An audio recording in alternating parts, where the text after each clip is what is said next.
Bom, gente, para conversar conosco aqui, eu já cumprimento, do outro lado da tela, o ex-deputado federal e ex-presidente nacional do Partido dos Trabalhadores, José Genuíno. José Genuíno, bom dia. Bom dia, Anderson. É um prazer falar com você e com os que acompanham a gente na faixa livre.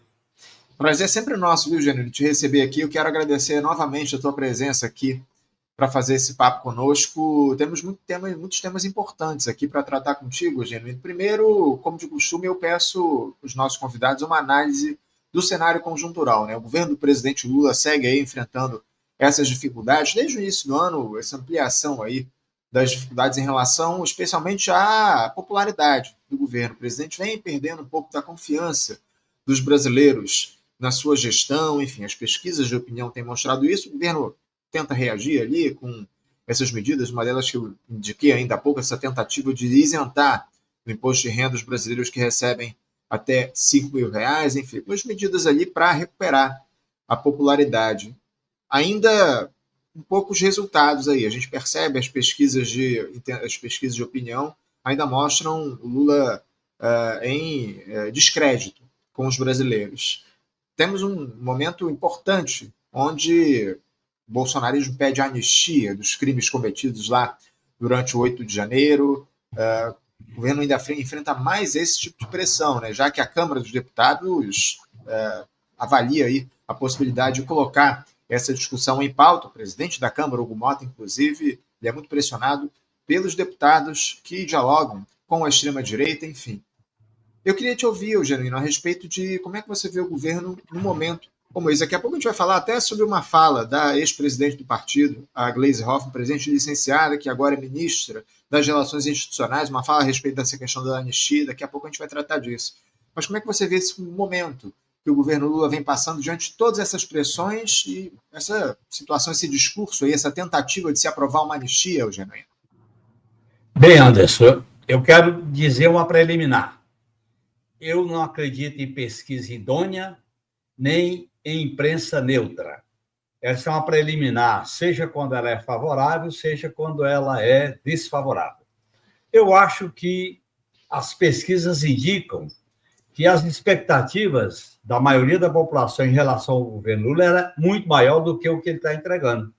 Questões como a jornada de trabalho, as mudanças que foram feitas na CLT por ocasião do golpe, as garantias de direito para os trabalhadores precarizados, a questão da saúde pública, a questão dos financiamentos para a educação, para a saúde, a questão cultural no país que não está sendo bem encaminhada, a própria questão da segurança pública, que o governo Lula devia ter, desde o início, ter adotado uma outra política para a segurança pública, está prisioneiro dessa PEC na relação com os governadores, a própria discussão sobre os golpistas, que nós devíamos ter iniciado fazendo mudanças, e podia se fazer por executivo, nas Forças Armadas, particularmente enfrentando a tutela militar. E eu acho que a política externa do governo Lula, diferente do Lula 1 e 2, é uma política externa rebaixada, que se materializa numa certa ilusão em relação ao Partido Democrata Americano, a questão da Comunidade Econômica Europeia e a própria postura em relação à Venezuela e não ter fortalecido mais os BRICS. E eu acho que essas questões estão colocadas. Eu acho que, em relação à pesquisa, pelos dados das últimas pesquisas, parece que está estancado. Eu acho que, para o governo fazer uma virada e ter mais condições de disputar 2026, ele tem que tratar da pauta do povo, da pauta popular. E, no meu modo de entender, isso é muito importante. Veja bem, essa recolocação, essa redefinição do salário mínimo podia ser maior se não fosse o ajuste fiscal do final de 2024 para 2025. Então, eu acho que é necessário que as necessidades do povo sejam atendidas. A inflação de alimentos, que é outro fator, tem muito a ver com a internacionalização do agronegócio, o preço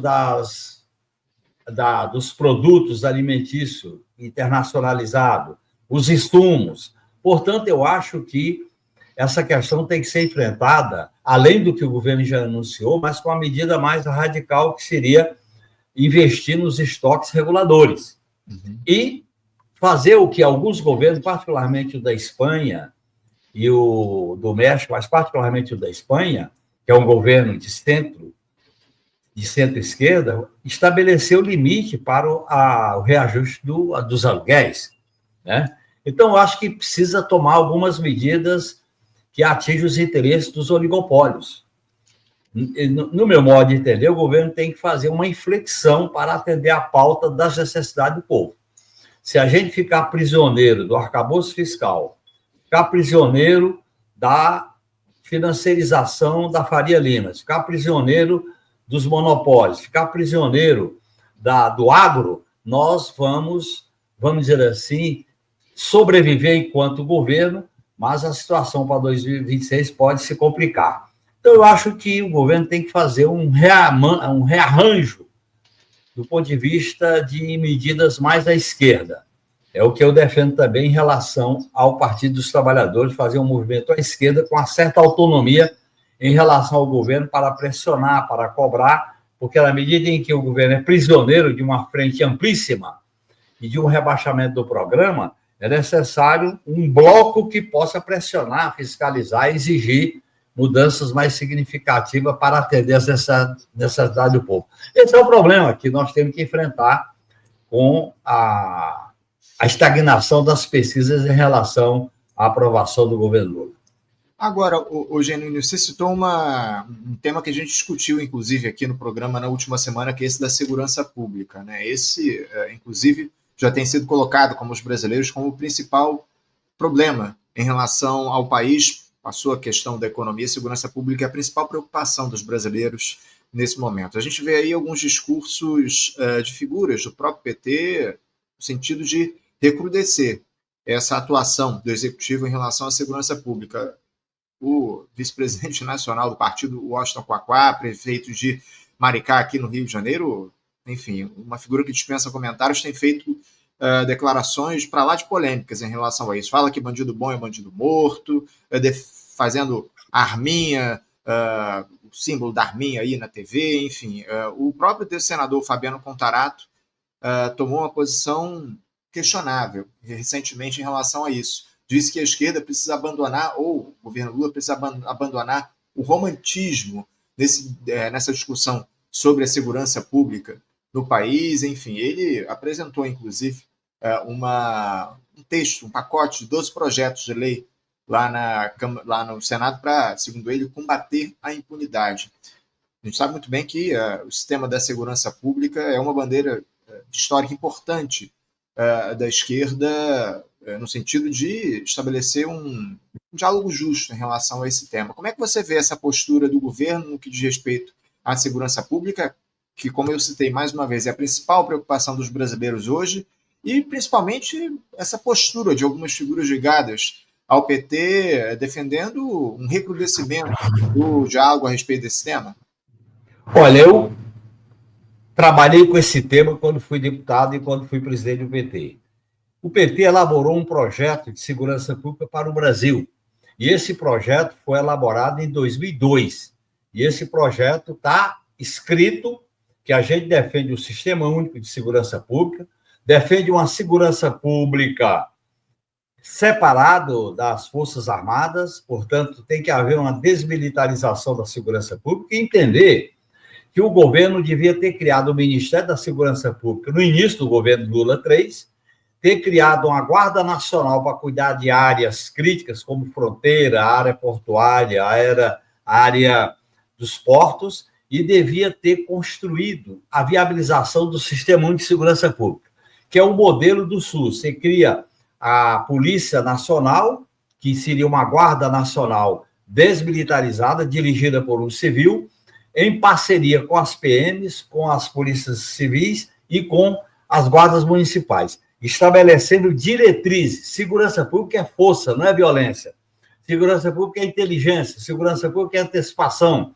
Segurança pública é relacionar as políticas de segurança com as políticas sociais. E segurança pública é uma atividade de inteligência. Então, eu acho que o governo deveria ter criado esse ministério. Porque a segurança pública tem que ser conduzida de cima para baixo, tem que ser conduzida de maneira vertical, porque na medida em que o crime ele se articula nacionalmente e internacionalmente, se você não tiver um sistema articulado, nós vamos perder essa batalha. E eu acho que a população se sente segura. Eu sempre defendi isso, inclusive, acho que o governo errou em não ter criado.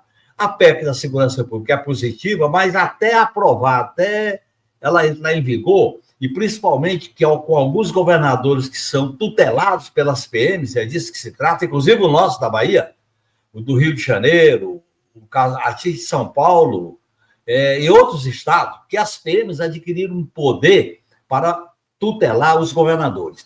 Eu acho que esse tema exigiria uma elaboração. É claro que a esquerda tem que tratar esse tema para combater o punitivismo e também combater a vitimização.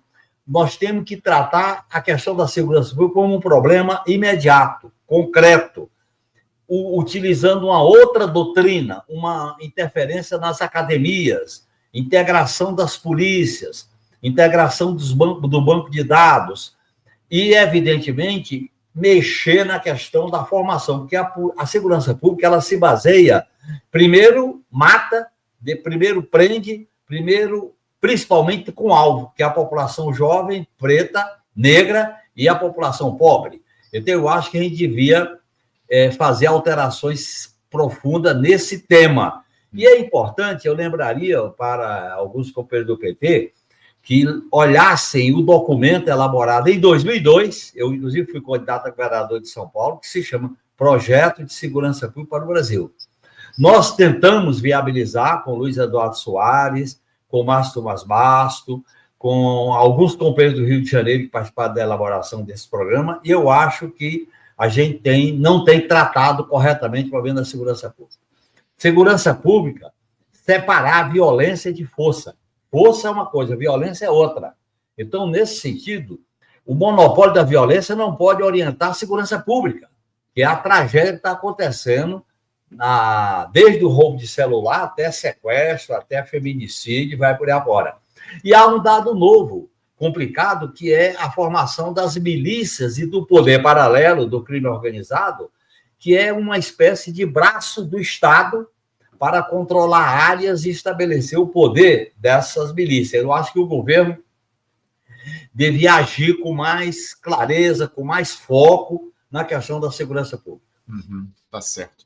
Genuíno, eu queria mudar de assunto aqui, falar um pouco sobre esse tema da anistia, né? Eu citei mais cedo essa situação envolvendo a deputada Gleisi Hoffmann, que atualmente é ministra das Relações Institucionais, e ela fez uma declaração na semana passada que pegou muito mal lá em Brasília, a respeito desse tema da anistia. Ela disse o seguinte, abre aspas, falar sobre anistia ou mediação de pena em relação a algumas pessoas do 8 de janeiro, eu acho que é defensável do ponto de vista de alguns parlamentares, fecha aspas, afirmou a Gleisi Hoffmann. Ela continuou, acho que a gente até pode fazer essa discussão no Congresso. Palavras aí da ministra. A declaração, obviamente, provocou revolta, inclusive entre os ministros do Supremo Tribunal Federal. No dia seguinte, depois de ela ser questionada sobre isso, ser pressionada, ela voltou atrás, disse ali que a fala foi mal colocada.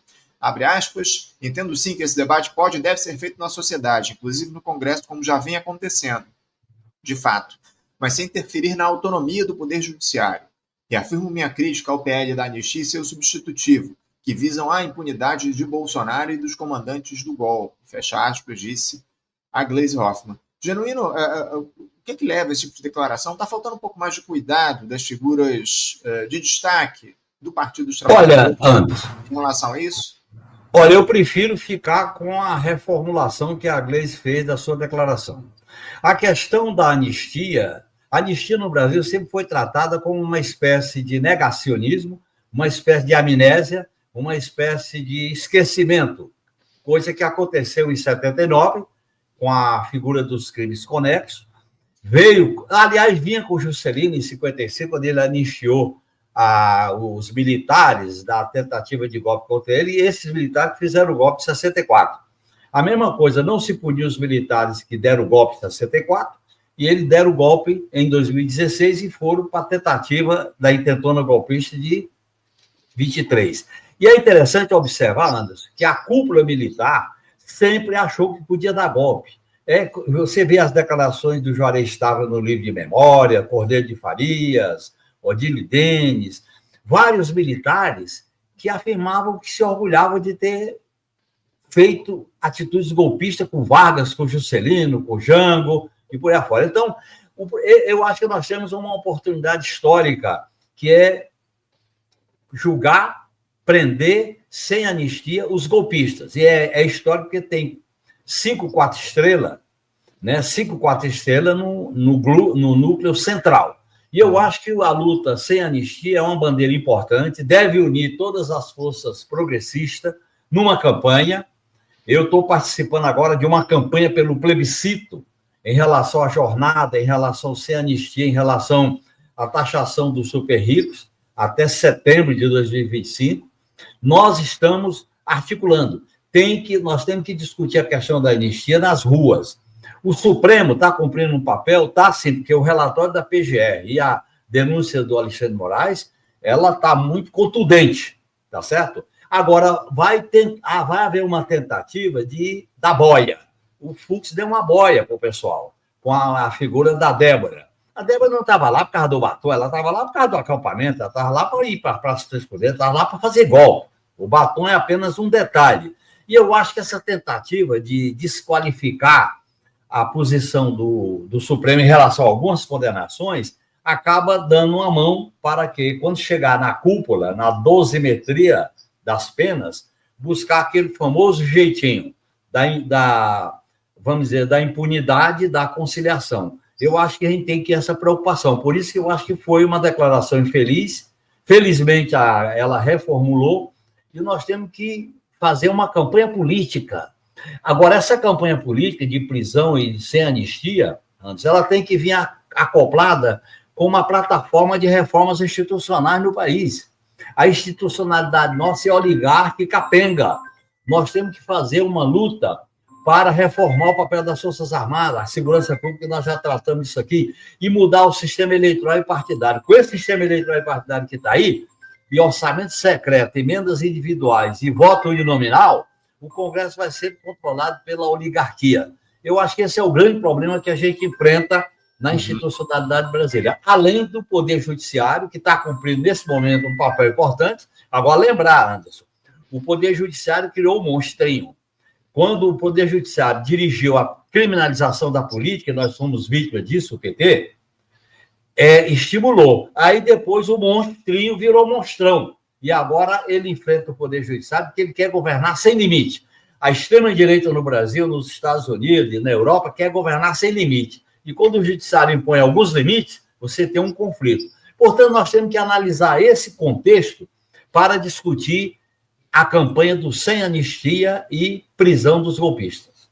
Só que é um detalhe, viu, Genuíno? Porque em relação ainda a esse PL da anistia, há uma tentativa lá dos parlamentares de tratar desse tema com urgência na Câmara. Só que cerca de metade ou quase metade das 257 assinaturas pedindo essa avaliação, essa análise com urgência das discussões do PL da anistia, quase metade desses votos vieram de deputados que fazem parte da base do governo, ou teoricamente são da base do governo, são de partidos que compõem essa gestão. O líder na Câmara, inclusive, líder do governo na Câmara, o deputado Lindbergh Faria, cobrou uma posição de partidos como União Brasil, o PSD, o MDB, também o PP e o Republicanos, que possuem cargos lá no Palácio do Planalto. Palavras do Lindbergh, abre aspas, acho sinceramente nessa casa que as pessoas têm que se definir quem é governo e quem não é governo. Tudo bem quem é oposição estar assinando um projeto como esse, mas quem é governo assinar um projeto como esse, que é um projeto que coloca o país numa crise institucional, não é um projeto razoável, fecha aspas, disse o Lindbergh. Genuíno, estava na cara que esse apoio de partidos do Centrão se daria dessa forma, sem qualquer tipo de fidelidade. As negociações desse Congresso empoderado se dão cada vez mais no varejo. O governo deve seguir nessa lógica de governabilidade, Genuíno, na base do toma lá da cá, mesmo com essas traições que ele sofre, inclusive em relação a esse PL da anistia? Olha, Anderson, não é a primeira vez que eu vou falar o que eu vou dizer aqui, que eu já conversei contigo. O modelo de governabilidade que eu defendo é um modelo de que, primeiro, fortalecer o bloco à esquerda, com os partidos que têm um compromisso mais estratégico com a governabilidade. Segundo, as alianças elas têm que ser pontuais, em torno de cada questão, de cada bandeira. Terceiro, o governo progressista tem que saber dialogar com o povo, com as ruas. Sem ruas, nós não vamos derrotar essas medidas conservadoras da extrema-direita no Congresso Nacional. Até porque a extrema-direita está fazendo uma aliança com a velha-direita para trabalhar o cenário para 2026. Então, eu acho que nós devíamos ser mais contundentes na questão. Deixar claro que a aliança de governabilidade ela é pontual. Por exemplo, nós podemos fazer aliança em relação à jornada de trabalho, em relação à taxação até 5 mil, a isenção até 5 mil, agora a taxação dos super ricos. Eu acho que cada bandeira dessa você pode fazer uma aliança pontual e tática. Uma governabilidade numa aliança de bloco, eu acho que ela é rebaixada. No meu modo de entender, é o que está acontecendo com as encruzilhadas e os impasses do governo Lula.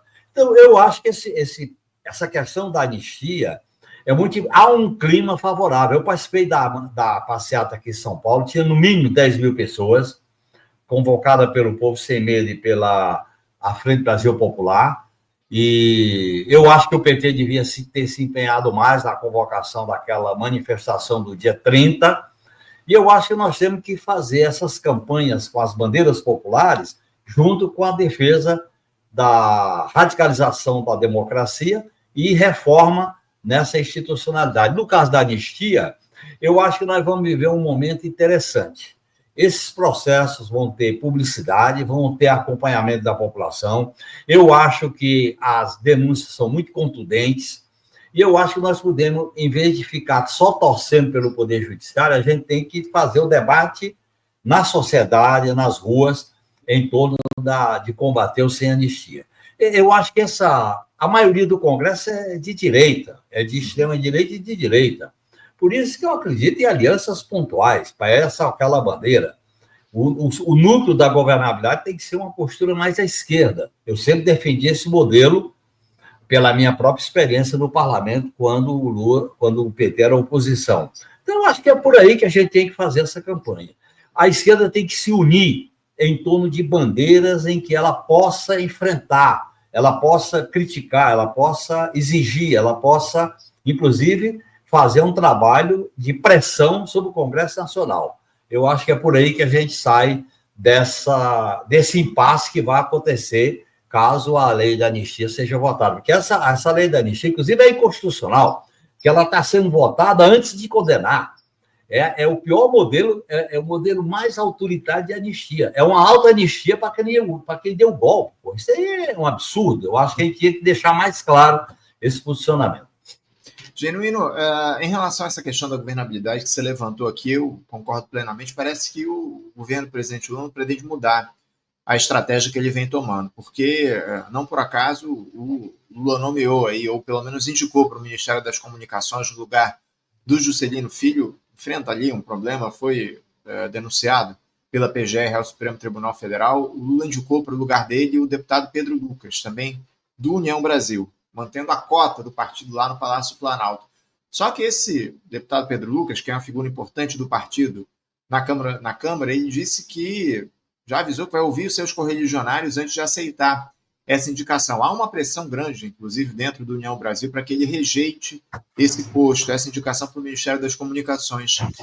Genuíno, esse seria um governo que a própria direita não quer mais? Quem que leva esse tipo de postura dos partidos fisiológicos e quais os rumos da atual gestão ensinaram de boa parte da direita e da esquerda o rejeita? Olha, em primeiro lugar, antes eu já disse aqui que o governo tem que fazer uma inflexão na sua pauta no atendimento das necessidades do povo. E o governo tem que estabelecer um diálogo mais efetivo com os movimentos, com a pressão das ruas. E há um clima favorável. Por exemplo, o ato que aconteceu aqui em São Paulo, as plenárias que eu tenho participado, a questão, por exemplo, do plebiscito que foi lançado há uma semana aqui em São Paulo, de maneira bem representativa. Eu acho que há condições da gente ir para uma contra-hegemonia, porque nós governamos sob a hegemonia do neoliberalismo, vamos deixar isso claro.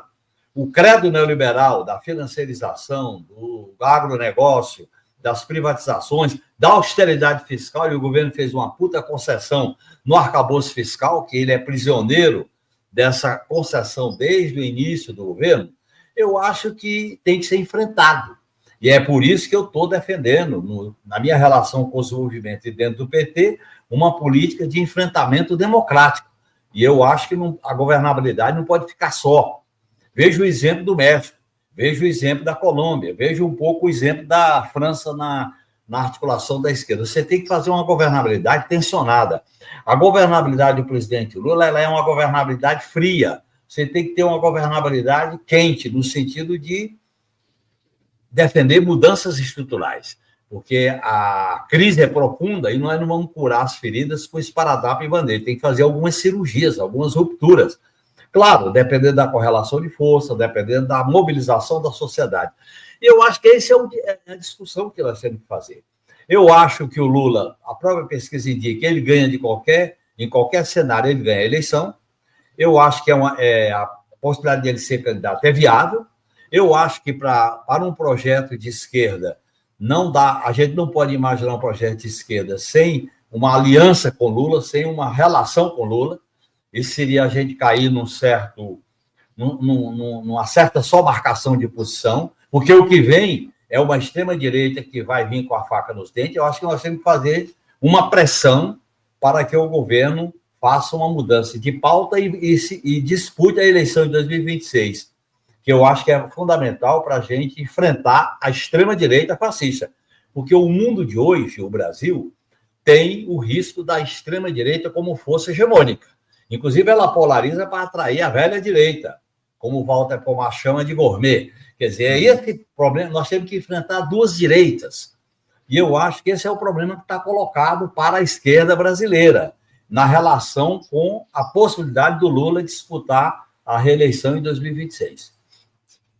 Genuíno, eu queria reformular minha pergunta a respeito dessa questão envolvendo os apoios que o governo vem recebendo. Uma grande aliança que é rejeitada pela direita, ou por parte da direita, e por boa parte da esquerda. Qual é o destino de um governo que está numa situação como essa, onde a própria direita rejeita muitos partidos que são da base do governo, já disseram que não vão apoiar o Lula nas eleições do ano que vem, a sua candidatura, uma eventual candidatura à reeleição, e partidos de esquerda também rejeitam esse governo. Qual é o futuro de uma gestão como essa, Jair? Em primeiro lugar, eu já defendi aqui, Anderson, que o governo tem que fazer um rearranjo da sua pauta, um rearranjo nas bandeiras para discutir com a população, um diálogo mais efetivo com os movimentos, seja a questão da jornada, a questão da taxação dos ricos, como a questão da isenção, a questão da reforma agrária, a questão de melhorar o atendimento à saúde, a questão da segurança pública. Eu acho que essa é a pauta que dá condições para o governo se colocar à esquerda na preparação para disputar 2026. Eu acho que o governo Lula, eu discordo dessa avaliação, ele está rejeitado pela esquerda e pela direita. Nós temos que mediar e ter cuidado com essa constatação. Primeiro que não há uma medição dessa rejeição. O Lula tem condições de ganhar em qualquer cenário para 2026. A própria aprovação do Lula não é terra arrasada, eu acho que tem condições de enfrentar, porque o grande problema, se a gente simplesmente chuta o balde, o que vem na água derramada? Vem a extrema-direita, e é o que a gente viu nos Estados Unidos, com a derrota dos democratas, na Argentina com o peronismo. Então, eu acho que o governo tem que fazer um realinhamento com a pauta do povo, com bandeiras claras, e discutir que para o Lula 4, se ele for disputar a eleição, e eu defendo que ele dispute, tem que recolocar o programa de 2022 numa perspectiva de transformação. Em vez de ser reconstrução, união e reconstrução, tem que botar a palavra transformação, como diz muito bem o Rui Falcão na sua entrevista à imprensa pública, então, na disputa da presidência do PT. Então, eu acho que é fundamental a gente fazer essa inflexão, porque a esquerda não pode ficar, vamos dizer assim, torcendo pelo pior. A esquerda tem que cobrar, tem que exigir, tem que fiscalizar, tem que ter autonomia para exigir do governo e pressionar o governo. Eu defendo o governo com autonomia, com independência e com cobrança, com fiscalização de maneira independente. Essa é a posição que eu defendo para o meu partido e para a esquerda em geral. Genuíno, eu queria trazer um tema importante na nossa entrevista para a gente fechar o nosso papo, que diz respeito à situação do deputado Glauber Braga. Né? A gente sabe que o Glauber sofre um processo de perseguição lá na Câmara dos Deputados. Semana passada foi votado o relatório do relator, o deputado do PSB lá da Bahia, que me fugiu o nome dele agora, peço desculpas, daqui a pouquinho eu trago o nome dele, do PSD da Bahia, a respeito da situação do Glauber. Foi aprovada o relatório do Paulo Magalhães, deputado Paulo Magalhães, do PSD da Bahia, pedindo a cassação do mandato do Glauber Braga. A gente tem acompanhado muito de perto, inclusive a gente transmitiu ao vivo aquela sessão do Conselho de Ética na última quarta-feira aqui no nosso programa. Daqui a pouquinho a gente vai conversar, inclusive, com o advogado do Glauber Braga. Você que está aí acompanhando o programa, fique atento aqui. Mais tarde a gente conversa com o advogado Glauber nesse processo. Eu queria uma análise tua a respeito da situação do Glauber e dessa perseguição que ele sofre, que é liderada pelo que o próprio Glauber denuncia, pelo deputado Arthur Lira, ex-presidente da Câmara. Como é que você vê essa situação envolvendo o Glauber Braga, Genuíno? Olha, em primeiro lugar, eu quero manifestar o meu total apoio ao deputado Glauber, porque ele está sendo vítima de um assédio. Eu vivi o que é assédio na Câmara dos Deputados quando era feito contra mim pelo Pânico e pelo CQC, inclusive usando crianças para entrar em determinadas áreas para fazer assédio ao mandato parlamentar. Então, eu fui vítima disso. Na presidência da Câmara de então, tinha proibições para esse tipo de penetração em determinadas áreas da Câmara dos Deputados. Portanto, o que está em jogo aí é a representação do povo feita pelo deputado Glauber. A segunda questão, é interessante observar que o relator que pediu a cassação do Glauber, ele se absteve na votação do caso do Chiquinho Brazão, quando teve a prisão do Chiquinho Brazão. Em terceiro lugar, eu acho que a greve de fome é uma situação limite. Eu vivi essa experiência quando fui preso político. Certamente o Glauber está passando por momentos difíceis, porque os primeiros dias são os piores, e eu acho que é necessário um movimento de ampla solidariedade, porque vamos dizer assim, que se abre um caminho que é perigoso, quer dizer, eles querem enquadrar com ameaças, com medo, com perseguição, aquelas lideranças que se destacam no enfrentamento da oligarquia partidária e política na Câmara dos Deputados. A Câmara dos Deputados hoje é dirigida por uma visão oligárquica, autoritária, devido ao sistema eleitoral, devido à maioria que está lá. Portanto, eu acho que o PT devia ser mais contundente na solidariedade ao Glauber.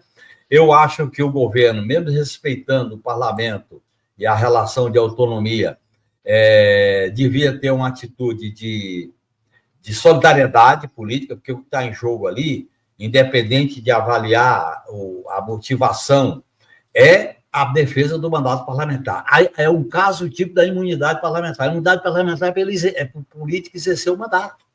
E quando você bota um assédio dentro da Câmara para provocar, para tirar a pessoa do seu prumo, como se diz, é exatamente quebra a imunidade parlamentar. E eu acho que o presidente da Câmara tem que defender.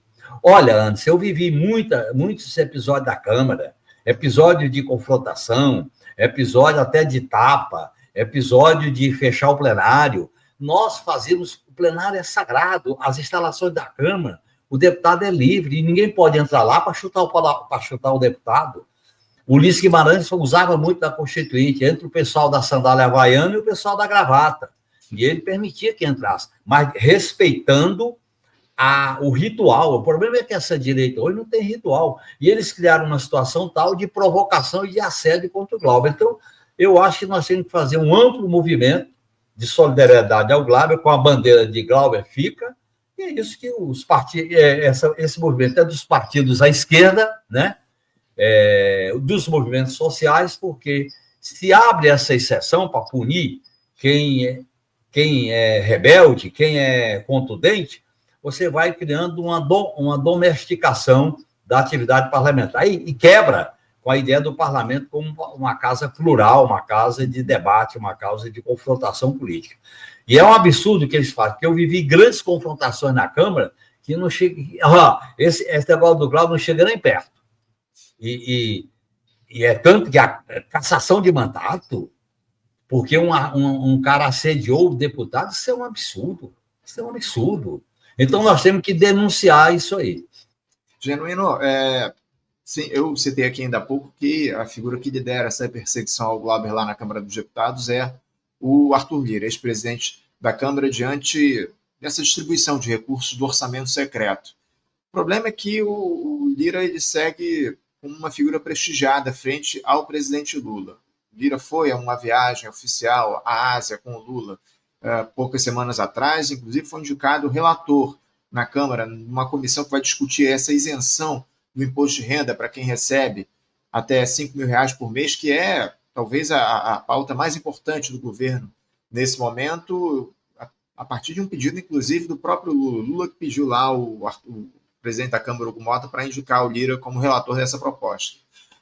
E o presidente da República não deu uma palavra sequer a respeito desse episódio grave relacionado ao parlamentar do PSOL. Minha pergunta é a seguinte, Nuno, o que é que justifica essa postura do Lula ter no Lira um aliado de primeira hora e entregar o mandato do Glauber Braga? O Lula não fala nada. O Glauber, que é um deputado combativo, Lula entrega o Glauber a essa perseguição odiosa e valoriza o Arthur Lira. O que é que justifica essa postura do presidente? Olha, nós temos que ter cuidado para não chegar ao ponto de culpar o Lula pela cassação do Glauber. Vamos com cuidado. O André é de barro, vamos com cuidado sobre isso. Eu acho que o Glauber está sendo caçado pela extrema-direita, pela direita, por uma maioria conservadora no Congresso Nacional, e você tem que caracterizar, senão a gente desvia o foco. Quem é o responsável? Quem é o causador disso aí? É o ex-presidente da Câmara, é a articulação de extrema-direita, inclusive, com a nomeação do relator, no caso do Conselho de Ética.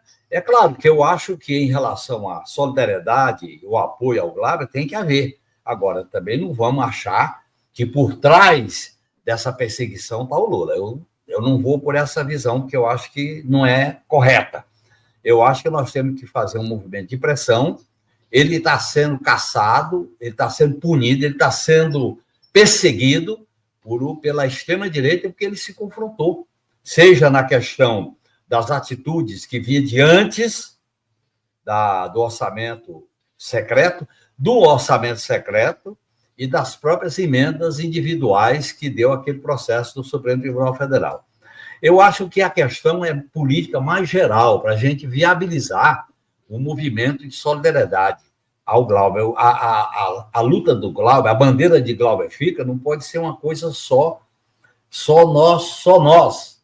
Nós temos que fazer uma coisa que mexa com parcela da sociedade para eles se desgastarem. Se essa turma não sofrer desgaste, eles vão praticando as barbaridades, né? Então, eu acho que tem que ser por aí. Portanto, eu defendo que o governo tenha que se mexa de alguma maneira em solidariedade ao Glauber. Porque eu sei o que é uma greve de fome. Eu já fiz greve de fome na vida por 10 dias. Eu passei por momentos dramáticos de assédio na Câmara dos Deputados. Só que, na época, o PT presidia a Câmara e o PT, até mesmo o PMDB, na época, antes do Eduardo Cunha, tinha uma postura de solidariedade e de defesa do mandato parlamentar, coisa que não aconteceu com o Lira, e espero que não aconteça com o Hugo Mota. Essa maioria que está lá, ela tem que ser desgastada, e é fundamental que essa greve de fome denuncie essa articulação autoritária de direita. Ô, Genuíno, só para fechar aqui, não tem ninguém culpando o Lula, obviamente, por essa perseguição que o Glauber está sofrendo. O Glauber sofre uma perseguição liderada pelo Arthur Lira, presidente da Câmara. Mas o que surpreende, chama atenção e me deixa estarrecido, eu digo a você, é a falta de uma posição do Lula em relação a isso. Caso fosse um deputado do PT que estivesse sendo perseguido pelo Arthur Lira, eu tenho certeza que o Lula ia se colocar a respeito disso. O que é que justifica esse silêncio do presidente em relação ao Glauber? Ô Anderson, eu não vou transformar a disputa radical que está acontecendo, que a greve de fome é a forma de luta mais radical, que a vida está colocada em risco, como se fosse uma disputa em relação à posição do governo Lula. Eu vivi 2 experiências de greve de fome de deputados na Câmara. O deputado Paim, em torno da questão do salário mínimo, e o deputado do Maranhão, em torno da questão da aliança que elegeu Flávio Dino governador, em relação à aliança que a Dilma fez com relação ao Sarney, e houve uma intensa disputa e houve uma grande fome, inclusive com o Manuel da Conceição. Eu vivi 2 experiências de grande fome com parlamentares do PT. Os 2 eram deputados do PT. Portanto, se fosse um deputado do PT, talvez o Poder Executivo tivesse, vamos dizer assim, com esses cuidados, que eu discordo. Eu estou citando 2 experiências de grande fome, do Paulo Paim e do deputado do Maranhão, que o nome agora não me ocorre. Eu acho que nós temos que exigir, que cobrar do governo Lula um posicionamento sobre a perseguição ao Glauber. Tem que, essa cassação, se ela se consumar, é uma derrota das forças populares, das forças democráticas. Então, eu estou nesse movimento. Então, eu tenho que cobrar do governo, tenho que pressionar o governo. Eu acho que isso é fundamental. Genuíno, temos encerrado, você tem um compromisso agora, cumprindo aqui o nosso combinado. Quero agradecer demais a tua presença, te desejar uma boa semana de trabalho e deixar meu abraço, viu? Um grande abraço, até a próxima. Até a próxima, tchau, tchau.